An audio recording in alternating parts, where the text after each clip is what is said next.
கர்நாடகாவின் பெங்களூருவில் கனமழை பாதிப்பு தொடரும் நிலையில் 3 பேர் உயிரிழந்திருக்கிறார்கள். இது குறித்த விவரங்களுடன் நமது செய்தியாளர் முகிலன் இணைந்திருக்கிறார். முகிலன், தற்போது மீண்டும் மழை தொடர்கிறதா? பெங்களூருவின் நிலைமை தற்போது என்ன? லாவண்யா, நம் நேற்றே பார்த்தோம். நேற்று சுமார் 6 மணி நேரத்துக்கும் மேலாக கொட்டி தீர்த்த மழையால் பெங்களூருவின் பல பகுதிகள், குறிப்பாக தாழ்வாக இருக்கக்கூடிய பகுதிகளில் வெள்ள நீரானது புகுந்தது. 24 மணி நேரம் கழித்தும் இன்னும் பல இடங்களில் இந்த மழை நீரானது இன்னும் வடியவில்லை. அது தொடர்பான காட்சிகளை தற்போது நாம் பார்த்து வருகிறோம். இன்று அதிகாலையில் கனமழையானது பெங்களூர் பகுதியில் பெய்திருக்கிறது.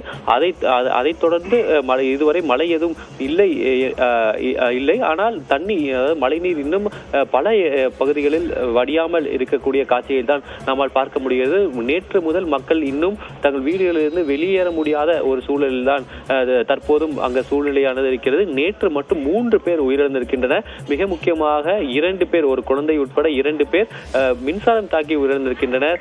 மேலும் ஒரு மூதாட்டி மீது செவர் சரிந்து விழுந்ததில் ஒரு உயிரிழந்திருக்கிறார். 3 பேர் இதில் உயிரிழந்திருக்கின்றனர். அரசானது நடவடிக்கைகளை எடுத்து வருவதாக தெரிவித்திருந்தாலும் இதுவரை தண்ணீரானது இந்த தாழ்வான பகுதிகளிலிருந்து இன்னும் வெளியேற்றப்படவில்லை.